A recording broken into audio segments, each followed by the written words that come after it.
करें वित्त मंत्री जिलों का दौरा और इसके निर्देश भी दिए मुख्यमंत्री योगी आदित्यनाथ ने और साथ ही साथ व्यापारियों के साथ एक अहम बैठक भी करें। तो विधानमंडल का बजट सत्र शुरू हो उससे पहले ही जिले में दौरा करें मंत्री। तो मंत्रियों को जिले का दौरा करने के निर्देश दिए। जिलों में उद्योग बंधु और व्यापारियों के साथ बैठक करें।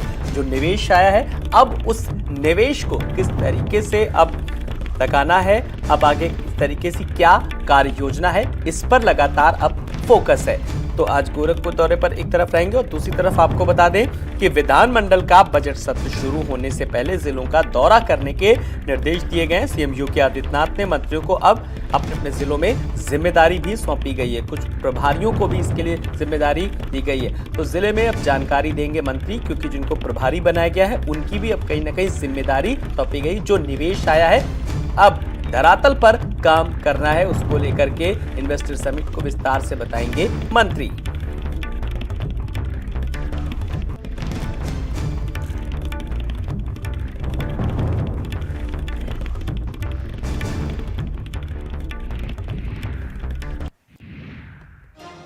और इस मामले में ज्यादा जानकारी के लिए बात करेंगे अपने सहयोगी संजय चौहान से। संजय, अभी तक ग्लोबल इन्वेस्टर समिट हुआ और अब निवेश आया, निवेश को अब जमीनी स्तर पर पहुंचाना है, जिसके लिए अब अधिकारियों मंत्रियों को निर्देश दिए गए। अब किस तरीके की क्या कुछ कार्य योजनाएं जानना चाहेंगे?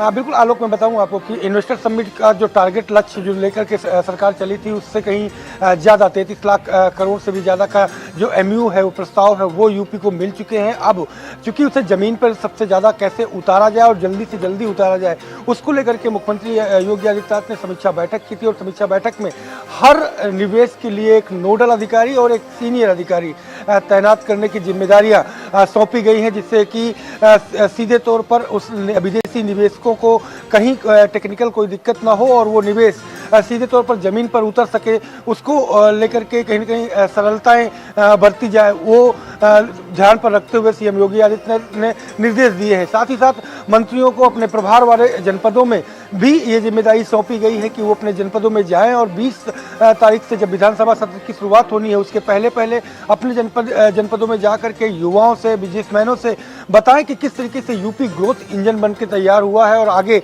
इकोनॉमी के आधार पर यूपी का किस तरीके से प्रोग्रेस होने वाला है। तो इन तमाम मुद्दों को लेकर के अलग अलग अलहदा जिम्मेदारियां जो है वो सौंपी गई हैं। आलोक, संजय, आप हमारे साथ बने रहिए, मैं आपसे एक और भी खबर पर अपडेट चाहेंगे, लेकिन उससे पहले अपने दर्शकों को बताएंगे यूपी के सांसदों का रिपोर्ट कार्ड तैयार करवा रही है